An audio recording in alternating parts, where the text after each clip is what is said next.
Magandang umaga po sa ating lahat. Welcome sa ating Sunday worship service. Habang tayo ay naghahanda, let us take this time to quiet our hearts habang tumutugtog ang instrumental music.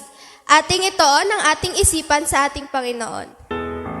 Mga kapatid, pakinggan po natin ang paanyaya mula sa salita ng Diyos. Praise the Lord, O my soul, and forget not all His benefits, who forgives all your sins and heals all your diseases. Psalms chapter 103, verse 2 to 3. Ngayong umaga, sama-sama po nating purihin ang Diyos na ating tagapagligtas at dakilang manggagamot. Let's pray. Panginoon, maraming salamat po sa panibagong araw ng pagsamba. Maraming salamat po sa time na inilaan ng bawat isa na naririto sa inyong bahay-sambahan. Lord, we welcome your presence in this place. May you fill us with your Spirit, and may everything we do today bring glory to your name. In Jesus' name we pray, Amen. Ngayon ay sama-sama nating awitin ang ating mga papuri. Let's give our best to the Lord because He alone deserves all our praises. Amen. Batiin po natin ang ating mga katabi ng isang magandang umaga po sa bawat isa. Kayo po ay alam kong handang-handa na. Are you excited? Sabihin mo nga sa iyong katabi, are you excited to praise and thanks God today because God is our great. Sama-sama po tayong umawit sa Panginoon. Tayo po ay pumalakpak, tayo ay sumayaw para po sa kanyang kapurihan.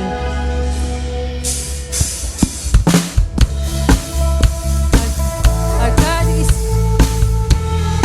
great. Amen.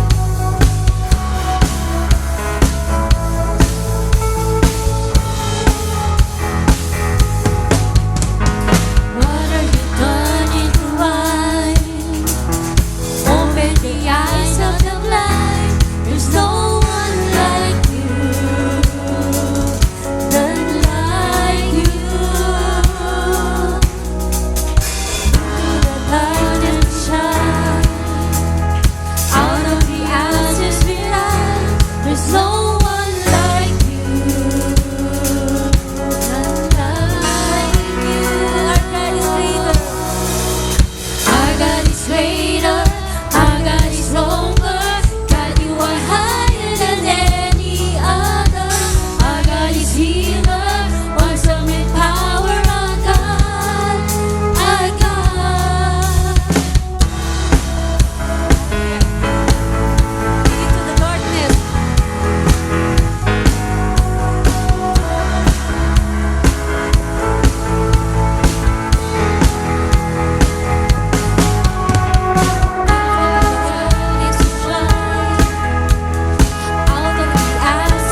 God is stronger. God, you are higher than any other. Our God is healer, awesome in power of God. Our God is greater. Our God is greater. Our God is stronger. God, you are higher than any other. Our God is healer, awesome in power of God. Our God. And if our God is for us, then who could ever stop us? And if our God is in us, then what could stand against? And if our God is for us, then who could ever stop us? And if our God is with us, then what could stand against? Could stand against? Then what could stand against?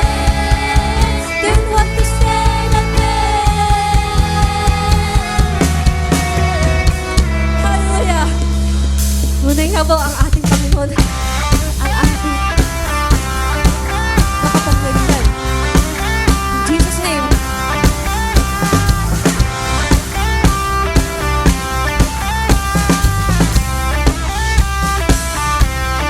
God is fighting for us. God is on our side. He has overcome. Yes, He has overcome. We will not be shaken. We will not be moved. Jesus, you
kapangyarihan at pangalan, Panginoon. Tunay nga, kami ay may kapangyarihan at gumaling, Panginoon.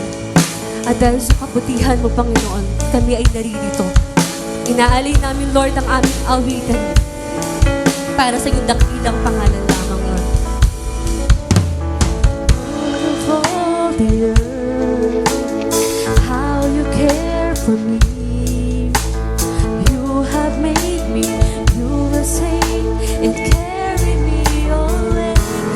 You are faithful, you are faithful, you are faithful. Your joy is my strength.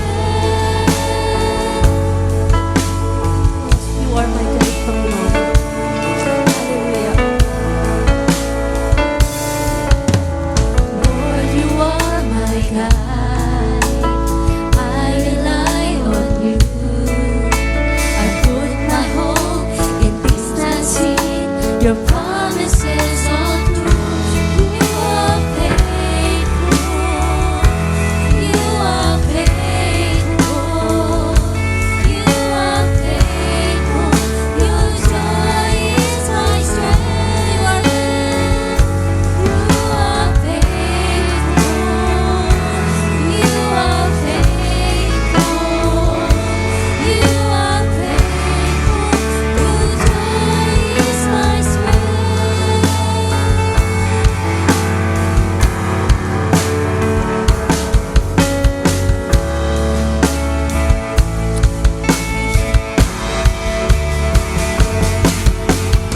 Always you with me. Your hands will lead me. My trust is in your hand. Always you with me. Your hand will lead me. My trust is in your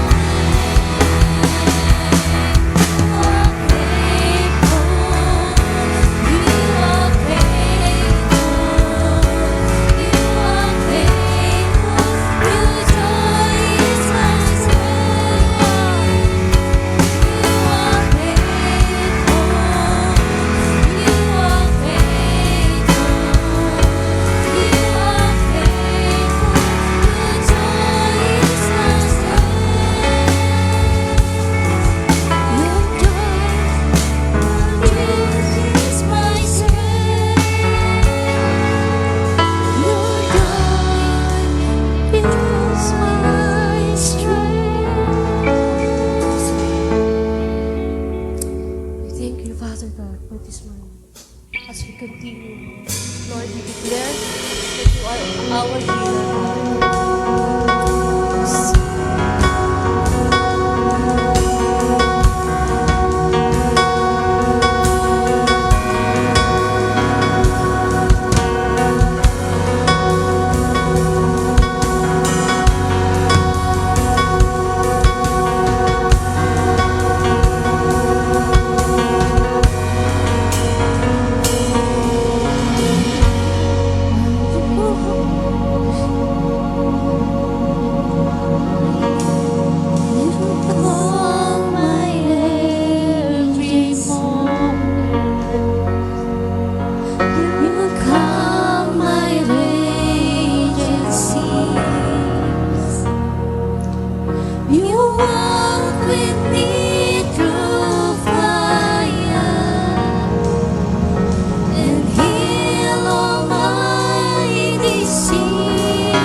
praise you, Father.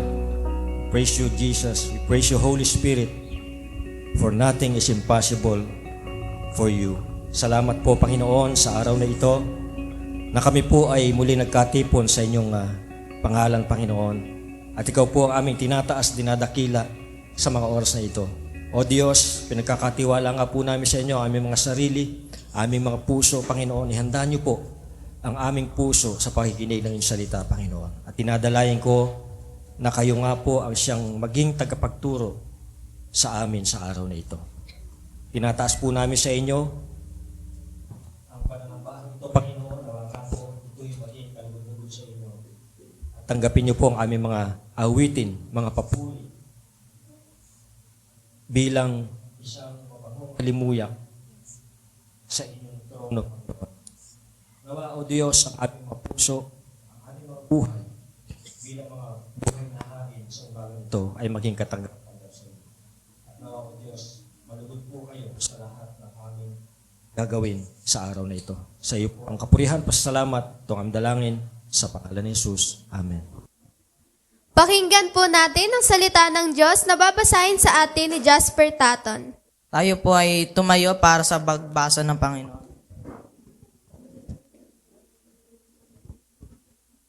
Buksan po natin ang Biblia sa Isaiah chapter 53, verse 5.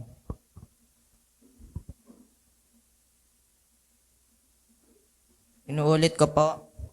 Isaiah chapter 53, verse 5.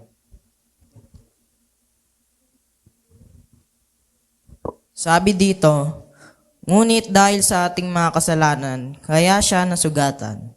Siya ay binugbog dahil sa ating kasamaan. Tayo ay gumaling dahil sa pahirap na dinanas niya at sa mga hampas na kanyang tinanggap.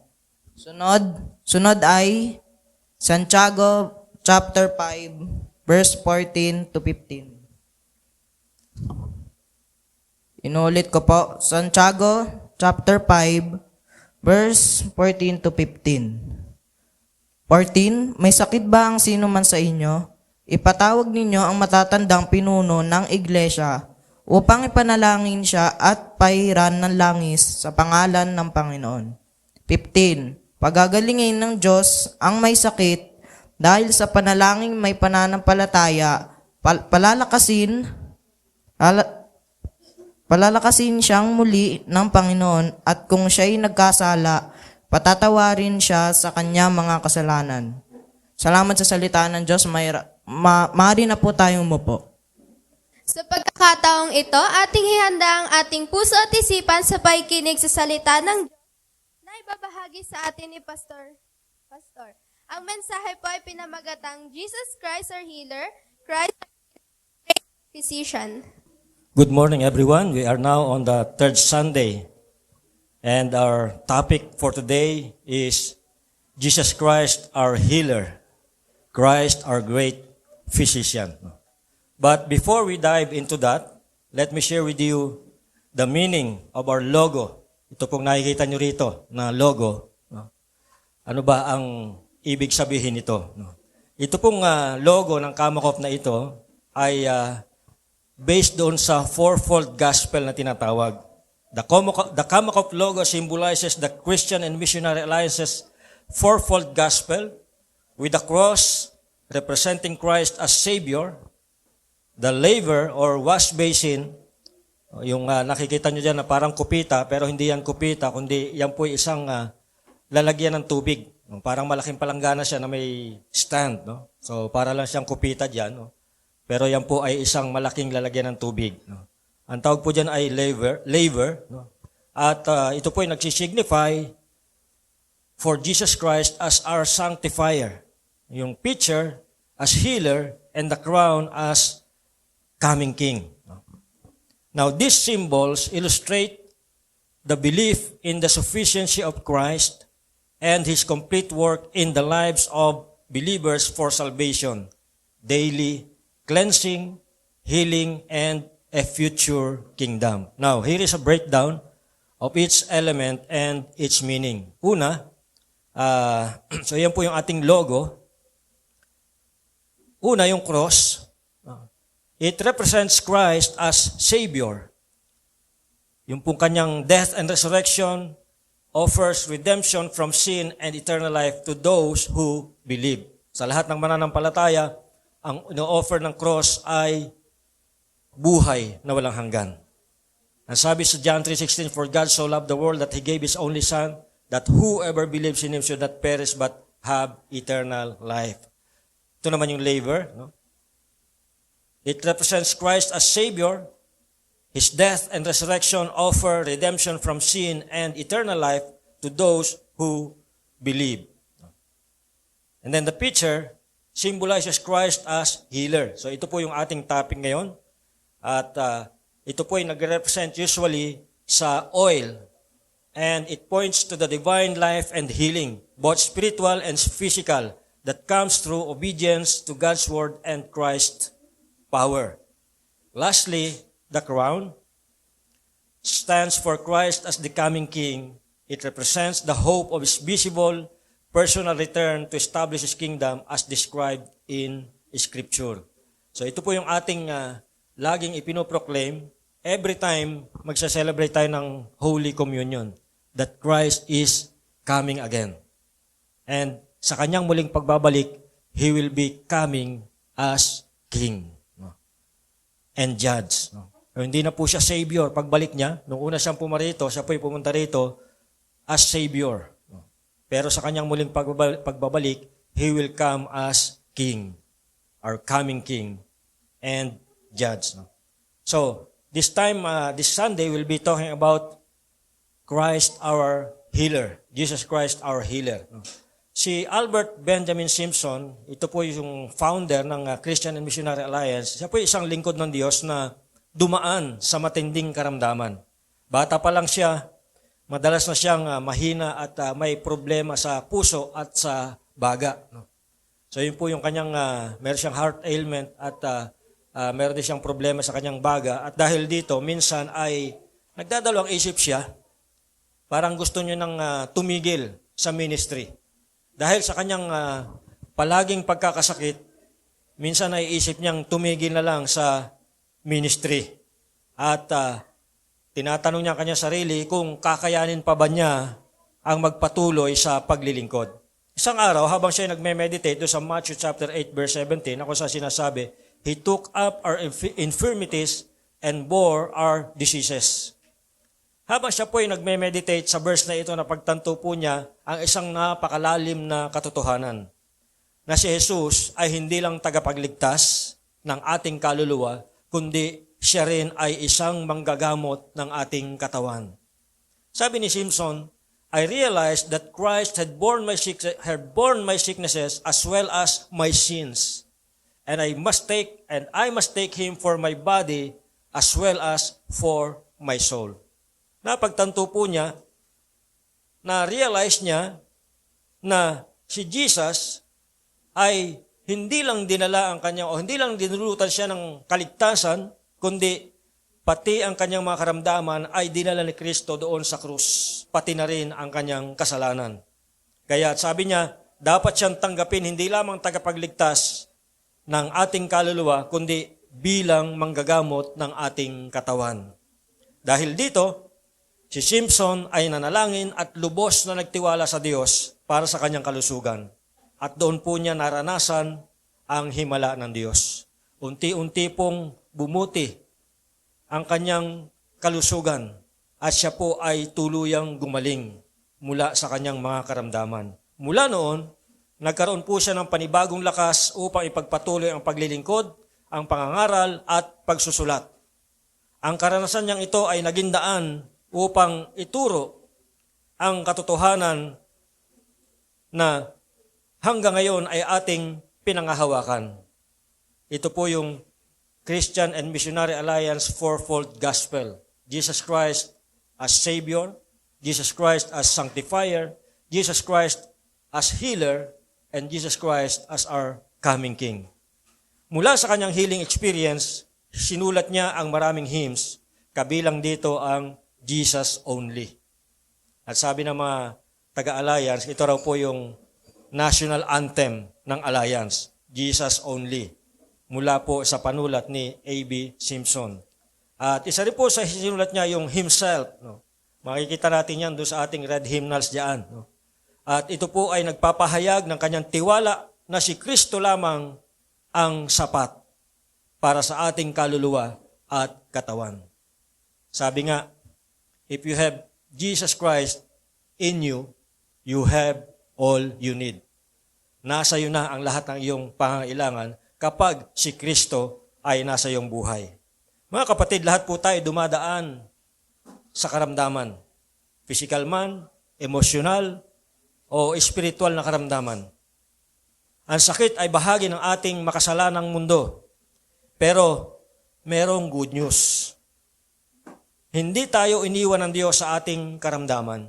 Hindi niya tayo pinababayaan sa ating karamdaman. Ano man ang ating karamdaman, siya ay naririyan. Siya ay nagbibigay ng dakilang lunas sa pamamagitan ni Jesucristo, ang ating dakilang manggagamot. Sabi niya sa Isaiah chapter 53 verse 5, yung pumbinasa ni Jasper kanina, sabi doon, but He was wounded for our transgressions. He was bruised for our iniquities. The chastisement for our peace was upon Him, and by His stripes we are healed. In James chapter 5, 14-15, sinasabi rin po doon, is anyone among you sick? Let him call for the elders of the church and let them pray over him. And the prayer of faith will save the sick, and the Lord will raise him up. Mga kapatid, ang mga talatang ito ay nagtuturo sa atin na si Kristo ang ating manggagamot, hindi lang sa ating physical bodies, kundi higit sa lahat ang ating mga kaluluwa. Sa umaga pong ito, 3 punto yung ating titingnan patungkol po sa mga talatang ito. Una, Christ heals our spiritual sickness. Mula po sa Isaiah chapter 53 verse 5. Ang pangunahing sakit ng tao ay hindi lang cancer, hindi lang sakit sa puso, hindi lang diabetes o anumang malulubhang karamdaman. Ang pinakamalubhang sakit ng tao ay kasalanan. Sabi sa Isaiah chapter 53 verse 5, He was wounded for our transgressions. Ang kasalanan ang nagdudulot ng pagkakahiwalay natin sa Diyos. Ang kasalanan ang naging dahilan kaya ang tao ay nahiwalay sa Diyos. Originally po, ang intensyon ng Diyos sa paglikha niya ng tao ay makasama niya. Kaya po, nung nilikha niya si Adan at si Eva, ay inilagay niya po doon sa Garden of Eden at doon po ay namumuhay sila kasama ang Diyos. Nakakausap nila ang Diyos. Pero dahil sa kasalanan na pumasok sa buhay ni Adan at ni Eva, doon po nagsimula na ang kasalanan ay maghiwalay sa atin sa Diyos. Dahil po sa kasalanan, sila po ay nahiwalay sa Diyos. Ang tao ay nahiwalay sa Diyos. Ito pong pagkakahiwalay na ito ay hindi lang physical na pagkakahiwalay, kundi spiritual na pagkakahiwalay. Habang panahong pagkakahiwalay ang idinulot ng kasalanan sa pagitan ng tao at ng Diyos. Nagkaroon po ng malaking wall sa pagitan ng tao at ng Diyos. At ito ang naghiwalay sa atin sa Diyos dahil sa kasalanan. Pero ang magandang balita po rito ay si Kristo ang kumuha ng ating sakit at mga kaparusahan. Inako niya yung lahat ng sakit na dapat ay sa atin. Inako niya yung karampatang parusa na dapat tayo ang tatanggap. Ganyan po tayo kahalaga sa Panginoon.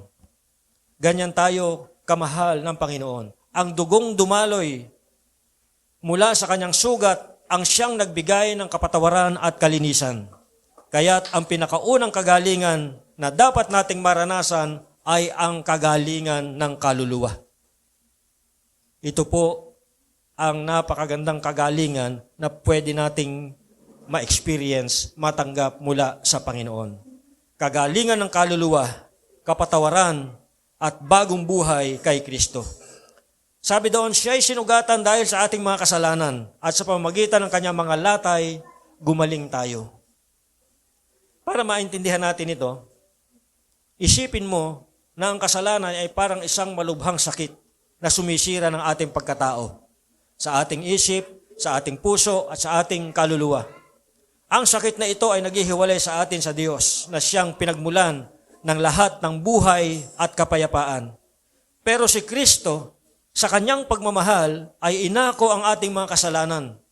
Siya ay ang parang doktor na kinuha ang sakit natin para tayo ay gumaling. Ang paghihirap at kamatayan sa krus ay ang gamot na nagpagaling sa ating mga kaluluwa. Kaya ang spiritual sickness na tinutukoy dito ay ang ating kalagayan na hiwalay sa Diyos dahil sa ating mga kasalanan. At ang pagpapagaling na ibinigay ni Kristo ay ang kapayapaan at kapatawaran na nag-uugnay na mula sa atin patungo sa Diyos. Dahil sa ginawa niya, pwede na tayong magsimula ulit at magkaroon ng panibagong buhay na may malinis na puso. Di ba? Magandang balita yan. Amen? Dahil sa ginawa ng Panginoon sa atin, maaari tayo makapagsimula muli ng ating buhay na may malinis na puso. Tulad ng isang doktor na hindi lang nag-aalis ng sintomas, kundi tinatanggal ang ugat ng sakit. Ganoon din ang ating Panginoong Hesus. Hindi lang siya basta nagpapagaling ng katawan, kundi tinatanggal niya mismo ang ugat ng ating problema, ang ating kasalanan.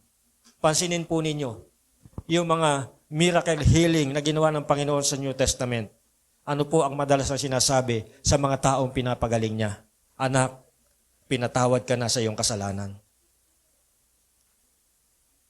Ito po ang madalas nating mababasa.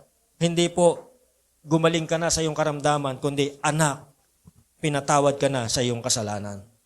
Dahil nakita ng Panginoon na unang-unang problema natin na pinakamalubhang karamdaman ay ang kasalanan. Kaya nga sa kanyang pagpapagaling, inuuna niyang pagalingin ang kaluluwa bago ang physical na kagalingan. Pangalawa, Christ heals our physical sickness. So hindi lamang po yung ating spiritual sickness ang pinapagaling ng Panginoon, kundi maging yung ating mga physical sickness. Anumang karamdaman yan, ang Panginoon ay kaya niyang pagalingin. Sabi doon sa inaawit natin kanina, nothing is impossible for Him. Walang imposible sa Diyos. Kahit na gaano kalubhang karamdaman, ay kaya niyang pagalingin. Doon po sa James 5:14-15, malinaw po yung paanyaya. Sabi doon, is anyone among you sick? Let him call for the elders of the church, and the prayer of faith will save the sick.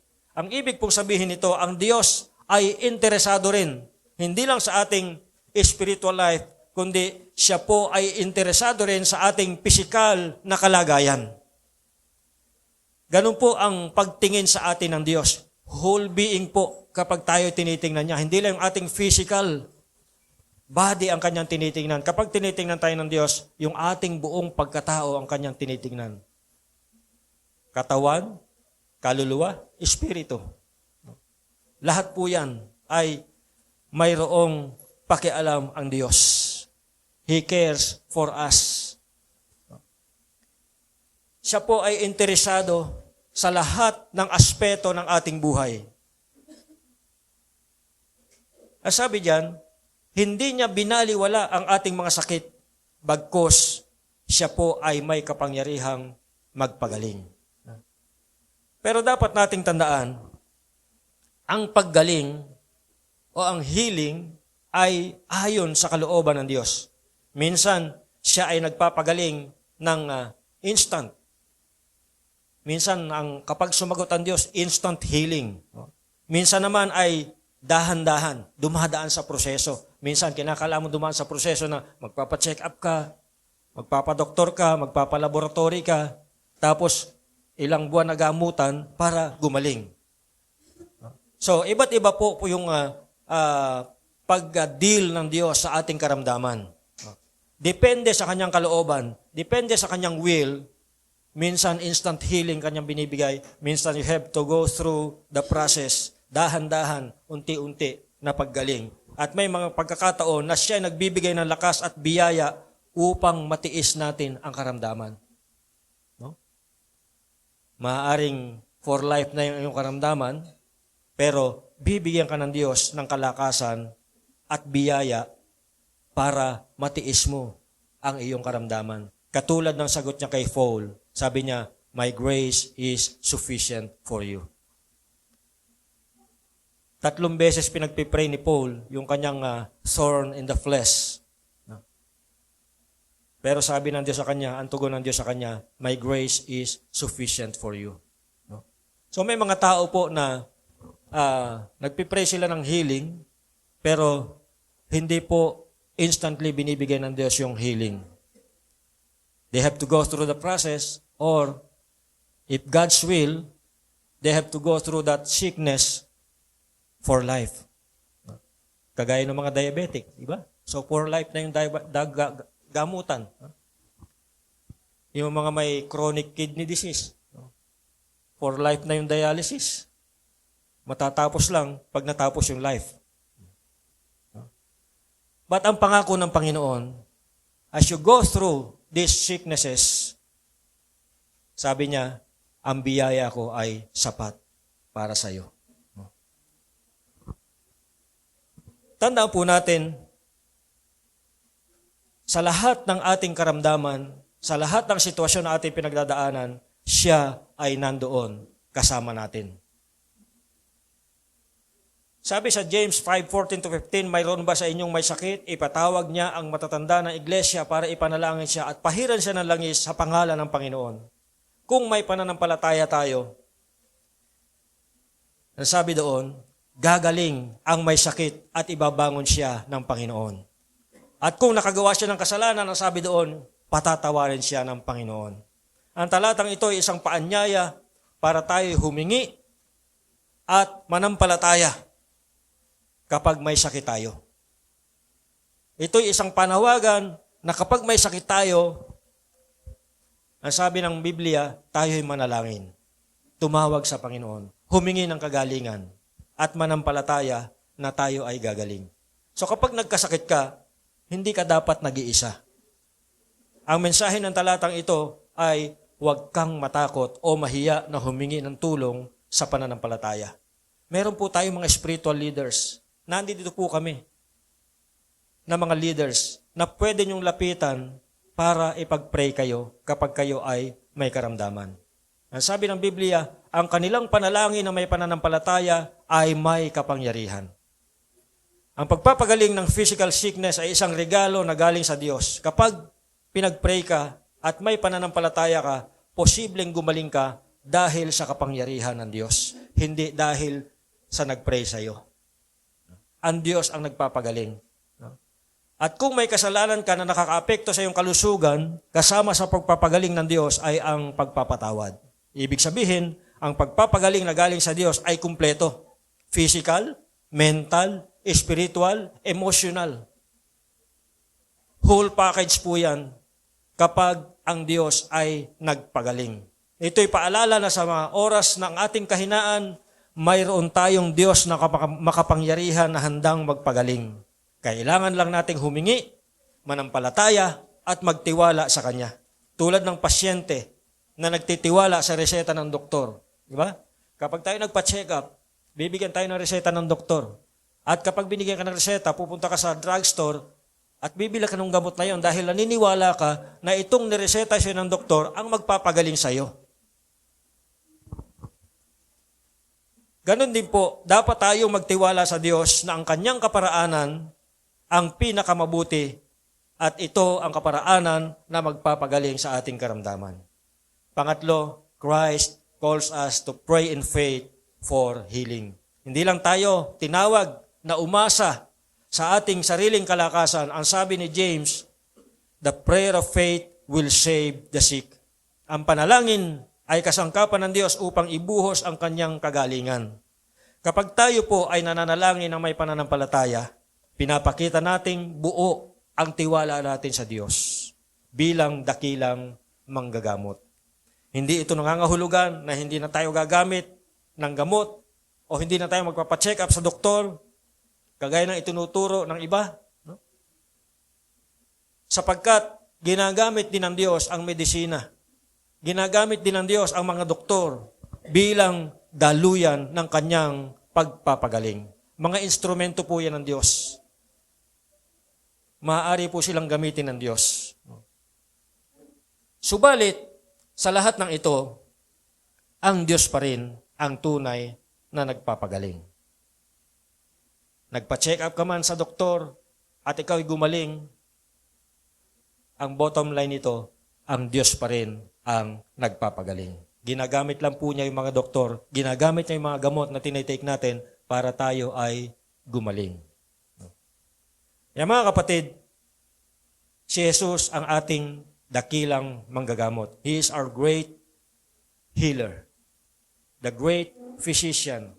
Siya po ay nagpapagaling sa ating mga spiritual sickness dahil doon sa kanyang ginawa sa krus. Siya ay may kapangyarihang magpagaling ng ating mga physical sickness ayon sa kanyang kalooban. At tayo po ay tinatawag niya upang manalangin ng may pananampalataya upang maranasan natin ang kanyang kagalingan. Kung may sakit ka ngayon, physical man yan, emotional man yan, spiritual man yan, lumapit ka kay Kristo. Siya ang great physician. At this point po, tayo po ay tumayo at tayo po ay manalangin. Pagkatapos po nito ay pangunahan po tayo ng ating worship team sa ating response song. Tayo po ay manalangin. Panginoon namin Diyos, salamat po dahil sa pamagitan ng inyong mga sugat, kami po ay gumaling. Salamat sa kapatawaran ng kasalanan at sa bagong buhay kay Kristo. Inaamin namin na ikaw lamang ang tunay na manggagamot ng aming katawan at kaluluwa. Pinapanalangin namin ang mga may sakit ngayon, naway maranasan nila ang inyong himala at kapayapaan.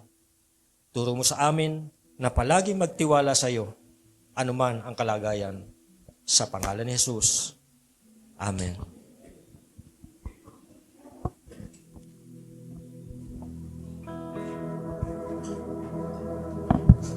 Amen. Once again, awitin po natin yung healer.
habang patuloy po na maawit yung ating worship team, kung kayo po ay mayroong karamdaman na nagnanais na makatanggap ng kagalingan sa Panginoon, naanyahan ko po kayo na lumapit dito sa harapan upang pahiran ng langis at tayo po ay manampalataya na ang Diyos ay magpapagaling. Patuloy po nating awitin ang awiting healer at kung nais niyo pong magpa-pray over para sa mga karamdaman, maaari po kayong lumapit dito sa harapan. Salamat Panginoon sa iyong kapangyarihan. Tunay nga po na ikaw ang aming dakilang manggagamot. Sa mga oras na ito, kami po ay naririto, nakatayo sa inyong harapan, naniniwala at buong pusong nananampalataya, Panginoon, na kayo po ay kayang magpagaling. And we declare healing sa lahat po ng karamdaman. Sa pangalan ni Jesus, tinataboy namin ang aming mga karamdaman, Panginoon, sa lahat ng karamdaman na sa aming mga katawan, Panginoon. Sa pangalan ni Jesus, tinataboy namin ang lahat ng karamdaman ito. Wala kang karapatan sa aming katawan because this body, it belongs to Jesus only. Ito ay pag-aari ng Panginoon at anumang karamdaman ay walang karapatan na mamahay sa katawang ito. Salamat po, Panginoon, for your healing upon us. Physical healing, emotional healing, and spiritual healing. We receive this healing from you, our great healer. This is our prayer in Jesus' name. Amen. Praise God sa napakagandang mensahe at sa prayer of healing na pinangunahan ni Pastor Rafi. Dadako naman tayo sa tithes and offering. Mga kapatid, ang pagbibigay ay bahagi ng ating pagsamba. Sa pamamagitan nito, kinikilala natin na lahat ng ating tinanggap ay galing sa Diyos. Let us give cheerfully and faithfully to the Lord. May I now call on Kuya Job para ilid tayo sa offertory. Pare ba natin palakpakan ang ating Diyos? Sa kanyang kabutihan sa atin, yung nagdaang isang linggo, at sa nag-overflowing na biyaya na binigay niya sa atin. Nararamdaman ba natin yung pag-ibig ng Diyos? Ramdam ba na natin? Ramdam ba natin? Amen? Nandito tayo ngayon na nagpuri, nagpapasalamat, nakatayo, buhay, huminga, dahil sa kanyang kabutihan at sa pagpapala sa atin. Amen po ba? Amen. Parang mahina. Pastor, hindi yata pinagpala eh. Alam niyo po, di lang naman sa aspeto ng yung pagpapala ng Diyos, yung kayamanan natin. Napakaraming aspeto na biyaya na pinagkaloob sa atin ng Diyos. Lalo-lalo na higit sa lahat yung good health sa atin, hindi tayo binigyan ng karamdaman. Amen po. Amen po ba? Isang napaka-blessing niyo po yun. At lalo-lalo na po sa paggising natin. Kaya nga sabi, every gising is a blessing, di ba? Amen po ba? So, meron lang akong babasahin sa Kawikaan, verse 3, chapter 9 to 10. Kung meron kayong Biblia, makibukas po kayo sa akin. Sabi nito,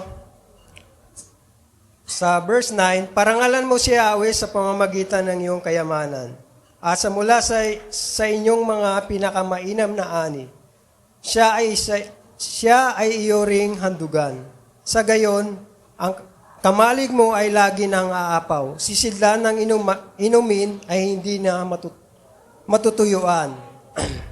Praise God sa pangako ng Diyos. So, may paalala po ang Diyos sa atin, yung overflowing grace ng Diyos na ginawa niya sa atin. Anong sabi ng Diyos? Parangalan natin siya, ibigay natin ang the best, ibigay natin ang walang pag-alilangan. Amen po ba? Yung deserve ni Lord, ang ibigay natin. Kapag ginawa natin yon, ano ang pangako? At kapag tapat tayo sa Panginoon, inuna mo siya, hindi niya tayo makakalimutan at hindi niya tayo pababayaan. Ibig sabihin, ang pagpapala, kapag inuna natin ang Diyos, lalo darating kapag tayo nagbigay sa Kanya ng laging bukas ang langit para naghulog ng mga pagpapala sa mga taong tapat sa pagbibigay sa Kanya. Amen. Ano ba ang promise? Ano ang promise ni Lord? Doon sa binasa natin. Ang promise ni Lord, ang kamalig mo ay aapaw. Ang lalagyan ng tubig, hindi matutuyuan. Ibig sabihin, yung mga bank account natin, yung wallet natin, hindi mauubusan. Di ba mauubusan? Pagsweldo na natin, di ba pagsweldo natin, parang yung sweldo natin, parang menstruation, di ba? 4 days lang, wala na.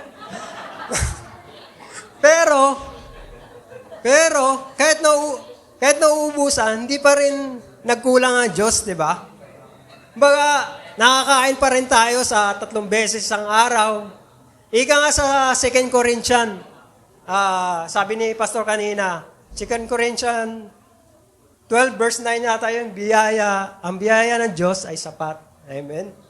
So, yung bigasan natin, lagyan ng bigasan natin, hindi yan nauubusan. Kung maging tapat lang tayo sa Diyos sa Kanyang pagbibigay. Amen po ba? So, if you want to serve, kung gusto natin matanggap yung overflowing grace ng Panginoon, ibigay natin yung best sa Kanya. Ipakita natin sa Diyos yung ating pag-ibig sa pagmamahal, sa pamagitan ng pagbibigay. Sabi nga, you cannot love God without giving. Kasi ang Diyos natin na sinasamba ay ang Diyos ng pagbibigay. Amen po ba? Amen. So, maaari na po tayo magbigay. Magandang araw po sa ating lahat. Kami po ay may special number na para po kay God and para din po sa inyo.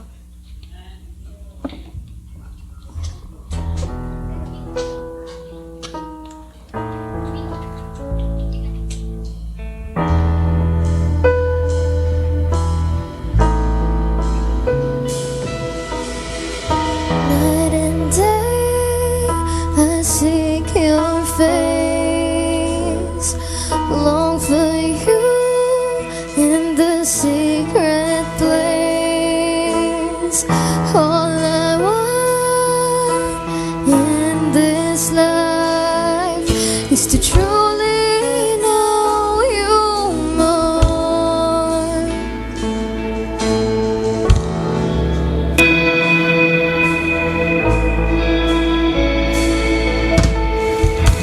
As the waters cover the sea,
Amen. Tayo manalangin.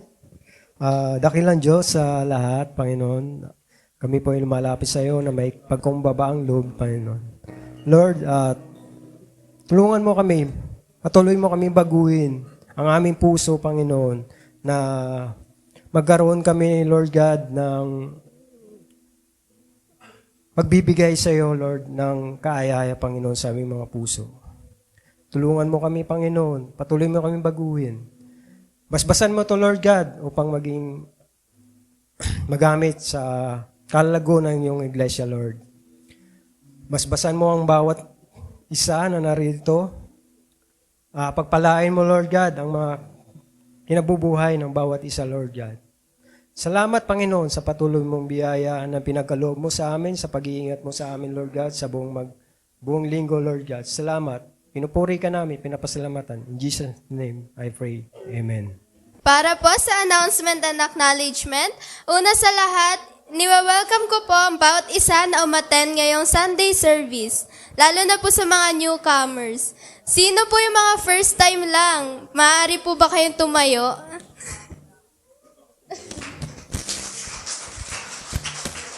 Ayan. Anong pangalan mo? 30? Welcome sa Napico Christian Alliance Fellowship at we hope next Sunday makasama ka ulit namin. Ina-acknowledge ko rin po yung mga tumayo sa harapan. MC, Call to Worship, Announcement, Micaela Obmerga, Offertory, Kuya Job, and Scripture Reading, Jasper Taton. Sa Praise and Worship, Taton Brothers, Kuya Rovic, Ate Jenny Rose, Pastora Jenny Taton, and Ate Leisure Galito. For next Sunday, MC, Call to Worship and Announcement, Ate Mercy Losada, Offertory, Pastora Helen, and Scripture Reading, Marco Obmerga. And for other announcement, para po sa church activities, prayer meeting every Wednesday at 8 p.m., Youth Connect every Sunday after service, Children's Sunday School every Sunday at 3 p.m. And nais ko rin pong pasalamatan ng mga naglinis kahapon. September sponsors. May Sunday School po ba mamaya, Pastor? Wala daw pong Sunday School mamaya. And for Sunday, Edith Toledo. Don't watch every Saturday at 5:30 a.m. And nais ko pong pasalamatan yung mga naglinis kahapon, youth. And para po next Saturday is Men with Friends. For other announcement, Alliance Women Philippines Southeastern Luzon District Conference with the team Empowering Women in Christ. For speaker, Pastora Raylita Erese. At gaganapin po sa October 4, 2025, 9 a.m. to 4 p.m. sa Alliance Fellowship Church, Aurora Boulevard, Barangay Duyan-Duyan, Quezon City, with registration fee of 400 pesos. And isa pa pong announcement, mamaya po yung gaganaping Friend Kita Concert. 9 years na po. With the team He Calls and Restores. Mamaya pong 3 p.m. with registration fee of 50 pesos, nagaganapin sa Living God Christian Alliance Church. Inaanyayahan ko po ang lahat ng youth. Kung wala naman po kayong gagawin mamaya, supportahan niyo po ito. And happy birthday po sa lahat na magbo-birthday ngayong September. September 20, Kuya Jeffrey Domdom. September 24, Ate Charmaine Amador. And ayun lang po. Let us receive the blessing of the Lord. Tinatawagan ko po si Pastor Rafi para sa closing prayer and benediction. At sa ating pong closing ay awitin muna natin yung ating national anthem ng Alliance. Jesus Only.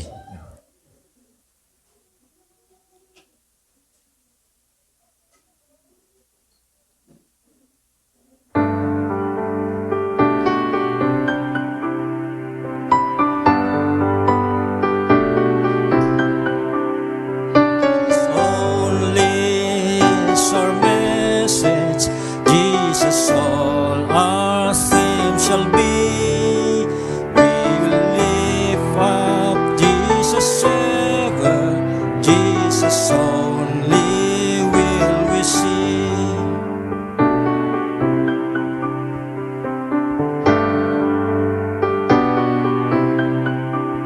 Jesus only is our Savior, all our guilt He bore away, all our righteousness He gives us, all our strength from day to day.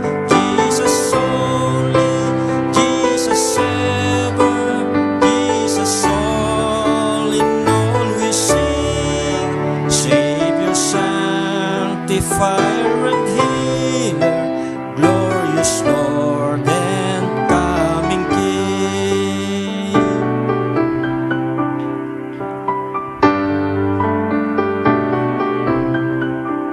Jesus is our sanctifier, cleansing us from self and sin, and with all His Spirit's fullness, filling all our hearts within.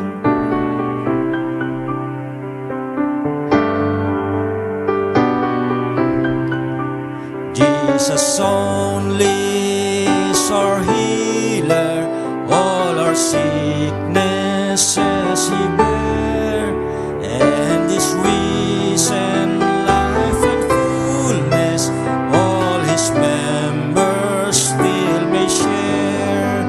Jesus only, Jesus ever, Jesus all in all we sing. Savior, Sanctifier, and Healer, glorious Lord and coming King.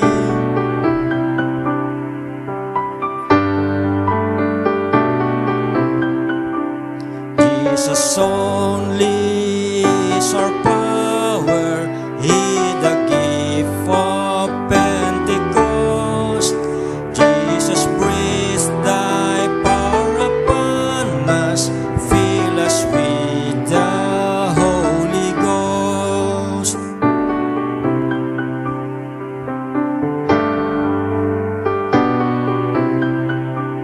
And for Jesus we are waiting, listening for the Advent call, but will still be Jesus only, Jesus ever, all in all.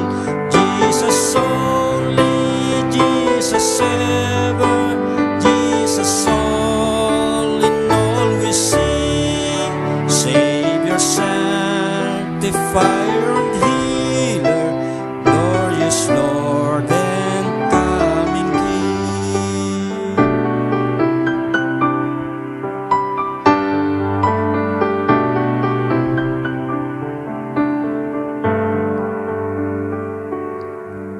Let us pray. Panginoon, marami po salamat sa araw na ito ng pagsamba.